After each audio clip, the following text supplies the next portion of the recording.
Un grande senso di responsabilità, mi pare di capire. E certo, responsabilità vuol dire rispondere. Sa che mi ha colpito molto i suoi auguri che lei ha fatto per Natale, che sono un po' curioso. Sembra a lei che si mette davanti allo specchio e appunto dice: legittimamente si può pensare che il futuro dell'umanità sia riposto nelle mani di coloro che sono capaci di trasmettere alle generazioni di domani ragioni di vita e di speranza. Esatto.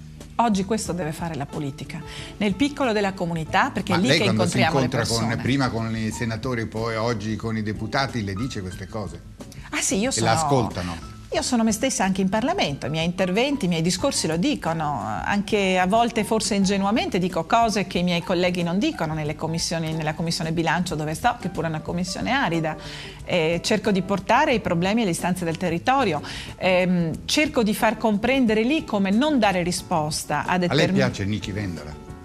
Sì, mi piace, magari non sono esattamente come, non so la sua fotocopia politica o altre, però mi piace, tra l'altro condividiamo alcuni aspetti. Vendola, che anche sì. Lui molto spesso non parla in termini politici, in politichese, sembra quasi un poeta. Esattamente, me l'hanno detto, io non lo conosco personalmente. È un po' quello che accade con lei parlando, insomma, e anche dai suoi auguri. Ma sa come ho chiuso la mia campagna elettorale? No. Parlando ai nonni e ai genitori dei loro bambini. E con questo ho vinto la mia campagna elettorale a Roncalli, mentre gli avversari parlavano male di me. Nel 2009? Sì. Perché lei è al secondo mandato. Esatto. Io dico sempre che noi dovremmo agire ogni momento della nostra vita pubblica, in particolare non solo privata, come se avessimo un bambino che ci guarda e che ci interroga su come gli lasciamo il nostro paese, la nostra Italia, il nostro mondo. E i bambini, l'ultimo incontro che ho fatto alle scuole elementari... Lei incontra spesso i bambini? Sì. Tutti gli anni, tutte le scuole di Roncade, passo con loro una mattinata insieme con il mio assessore alla famiglia e alla pubblica istruzione. E proprio venerdì scorso sono stata alle elementari di San Cipriano, dove tra l'altro ho fatto anch'io le elementari, la mia frazione, e un bambino, Michelangelo, mi ha dato un suo pensierino scritto da lui e mi ha detto: sindaco, tu pensi mai, c'è scritto, pensi mai a come sarà il mondo quando noi saremo diventati grandi? Gli adulti non pensano a noi e ci lasceranno un mondo brutto e sporco, così mi ha scritto. Pensano ai soldi, che purtroppo sono molto importanti in questo mondo, ma non pensano che la cosa più importante è la terra su cui noi viviamo. Ma cara sindaco, onorevole senatrice e tutto il resto, si rende conto che lei, grazie a questo bambino, ci ha dato il titolo di quelle che sono le disgrazie oggigiorno, che la politica un piccolo sembra... pensiero che dice tutto. Ma questa è la capacità dei bambini, che dovremmo in qualche modo conservare anche quando diventiamo adulti, di riuscire ogni tanto a toglierci gli occhiali degli stereotipi e a guardare il mondo con occhi nuovi, come un bambino che ci arriva per la prima volta. E quello è il segreto per il cambiamento vero di cui abbiamo bisogno. Ma se io la vedrò domani nella televisione nazionale, lei parlerà così? E perché no? Certo che bisogna avere un intervistatore bravo come lei che ci fa dire quello che siamo. Lei può obbligare, perché se no sempre troverà degli intervistatori, dei giornalisti, degli interlocutori che vogliono da lei la parte istituzionale. Guardi, io ho scoperto in questi anni di impegno, ho cominciato, essendo molto, come dire, la Simonetta che ero, ho dovuto qualche volta mediare, perché in politica le persone, il bene comune che devi raggiungere, l'obiettivo più grande che hai, deve anche costringerti a volte a fare delle cose che non vorresti fare nell'immediato, che non sono esattamente quello che tu vorresti tutto e subito, ma devi graduare i passi per arrivare a quell'obiettivo finale. E quindi in questo magari uno può pensare: ho rinunciato a qualcosa di me, però sto riscoprendo dopo questi anni che a rimettere in campo quei sentimenti, quei valori è una chiave vincente rispetto ai passi in avanti che devi fare. Quindi dobbiamo avere questo equilibrio, riuscire a far camminare la gente con te verso quel grande obiettivo e non perderli per strada, perché a volte bisogna anche saper rallentare il passo, però quel passo e la meta non te li devi mai dimenticare chi sei e dove vuoi andare. Certo, però se il valore oggi, il punto di riferimento è il denaro, è un po' difficile seguire la strada.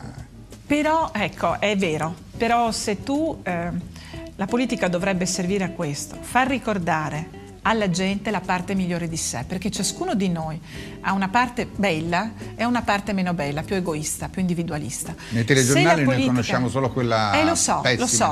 Però io ho visto che si può tirar fuori il meglio dalle persone, per esempio dai genitori, dai nonni, facendoli riflettere sulle conseguenze che quello che facciamo ha per i loro figli. E lo so, però i genitori, faccia attenzione perché si incolpa molto la famiglia per di cose che non vanno anche per... Ma insomma la famiglia è fatta di due persone, certo, che per guadagnare uno stipendio decente, non dico tanto, rientrano verso le 5:30, 6 la sera. La famiglia oggi ha estremo bisogno di aiuto, ma la famiglia per prima deve riscoprire quella famiglia più grande che è la comunità. Noi dobbiamo riscoprire il senso della comunità. A volte non ci rendiamo conto quanto può dare la comunità alla famiglia e quanto le famiglie possono dare alla comunità. Non ci rendiamo conto che se ci preoccupiamo solo di tenere pulita la nostra cabina di viaggiatori dentro alla grande nave, il transatlantico Titanic, non ci accorgiamo che dobbiamo occuparci anche del ponte di comando e di chi ci sta sopra, perché sennò vai a incocciare sopra sull'iceberg e quando va a fondo la nave vanno a fondo anche le cabine personali dei viaggiatori. Quindi bisogna cominciare a rispiegare alla gente che il bene comune non è qualcosa che sacrifica il tuo bene personale, ma te lo garantisce.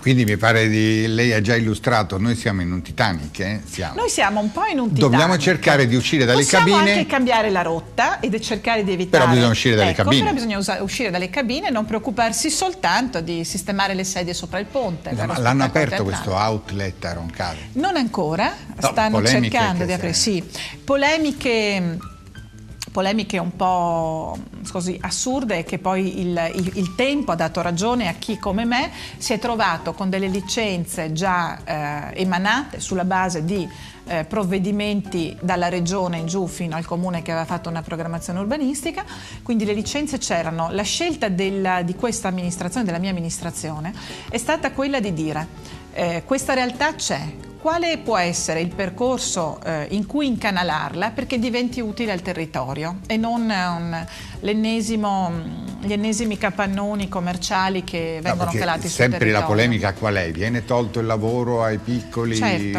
invece oggi paradossalmente io mi trovo con i commercianti, io li ho coinvolti dall'inizio i commercianti locali. Intanto questo outlet sarà molto vicino al centro e quindi per me deve diventare, e il progetto è stato quello, un fattore di attrattività per il territorio. Dentro all'outlet dovranno esserci dei luoghi in cui si fa vedere il territorio di Roncade. E quindi spero sia un moltiplicatore in questo momento di crisi, peraltro che ha rallentato anche l'apertura. Molti da me vengono adesso a chiedermi quando apre, perché sperano in un posto di lavoro, che questa sia anche una possibilità. E questo è l'altro momento. Quindi in questo momento, come dire, tutti attendono, anche quelli che l'hanno criticato, il fatto che questa struttura possa aprire. Ripeto, sarà un nostro compito guidare il fatto che chi viene a Roncade per andare all'outlet in realtà si fermi anche a visitare il nostro territorio, la nostra città. Questo è un po' il segreto. Lei quanti giorni, che cosa fa? Il lunedì riparte, va a Roma? Lunedì, diciamo che la settimana comincia col lunedì, che è tutto il giorno in municipio, fino a tarda sera di solito, perché ci sono anche le riunioni dopo cena. Quindi il giorno del lunedì è dedicato al comune. Martedì prendo l'aereo, vado giù a Roma, commissioni, aule, martedì, mercoledì, il giovedì pomeriggio di solito rientro. E magari c'è già qualche riunione la sera. Torna in treno? No, in aereo, perché mi è più veloce, io prendo legge l'aereo a ovviamente, Tessera. ma legge qualche libro oppure no? Tutte le carte scartoffie? A me piace molto leggere e purtroppo sono costretta a leggere molto di analisi economiche, di bilanci, più che di libri di letteratura, che pure mi piacerebbe. Mi piace il cinema, il teatro, cosa le piace? Mi piace molto il cinema, l'emozione che dà il grande schermo. La sua vita privata esiste? Sì, ho amicizie, ma la mia vita privata è la mia comunità in questo momento. Io ne sono felice perché quando incontro un cittadino... Quindi una vecchia concezione quasi sacrale, cioè dedicarsi alla comunità è un servizio. È un servizio, un volontariato. Posso dirlo? Lo dica. Lo dico anche per i miei colleghi. È una missione fare il sindaco oggi, chi te lo fa fare? I vincoli normativi di bilancio sono tali perché una volta il sindaco usciva, andava un po' per i bar, beveva uno spritz, stava in mezzo alla gente, decideva di fare un'opera pubblica per passare alla storia del suo comune. Oggi non è più così. Oggi amministrare è davvero dover fare le nozze con i fichi secchi e avere molte e tante responsabilità contabili, giuridiche. Noi siamo assicurati, noi amministratori, perché ogni atto che esce dal comune potrebbe essere fonte di responsabilità, a differenza di quello che accade per il ministro del Tesoro romano, che ogni anno il buco si allarga dei conti pubblici ma non risponde mai nessuno. Noi siamo chiamati dalla Corte dei Conti a render conto. Quindi insomma di fatto è una missione. È una missione. Ma e il bello bambini... del fare il sindaco oggi è sapere che per la tua comunità puoi essere un punto di riferimento. Quindi ai bambini che lei incontra... Mi salutano prima dei genitori, sanno chi è il sindaco, sanno cosa fa il sindaco a Roncade, e qualcuno di loro mi dice: ma da grande lo posso fare anch'io? E questa è la cosa più bella, che la politica ritorna nelle mani di quelli che ne sono i protagonisti, i cittadini, e i protagonisti della politica oggi, io vorrei ricordarlo, non siamo noi, sono i bambini che dovranno abitare questo mondo. E noi dovremmo paradossalmente togliere il diritto di voto, lo dico con metafora, non è una proposta politica, dovremmo togliere quasi, o meglio, ha più senso dare il diritto di voto a chi deve abitare il mondo fra 10, 50, 100 anni che non darlo a chi invece lascerà questo mondo nei prossimi 10-20 anni. Ma io resto esterrefatto come credo molti dei nostri telespettatori. Noi speriamo di vederla nell'agorà della televisione nazionale dove si fa la politica, però speriamo anche di vederla con lo stesso sguardo, con le stesse emozioni, a dire le stesse cose. Ormai ho i miei anni, quindi è difficile cambiare. Quando si raggiunge la mia età, che non dico qual è, però ho superato i 45, faccia attenzione che però attorno è difficile ci sono cambiare. Insomma interlocutori terribili. Ma bisogna avere fiducia in quello che siamo. Io non sarei, e sono arrivata qui, ed è che, come dire, ho avuto il privilegio di entrare nel Parlamento della Repubblica, di fare il sindaco della mia città, dove sono cresciuta fin da bambina.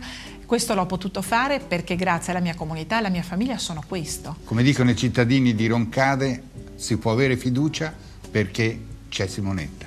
Vero? Sì, questo è un grande regalo che mi ha fatto un mio concittadino, che in questo momento di crisi e di difficoltà della politica, insomma, che è degenerata, di corruzione, mi ha detto: ma noi qua abbiamo te, per cui non ci dobbiamo preoccupare. Questa è una cosa bellissima che ogni sindaco vorrebbe sentirsi dire da un suo cittadino.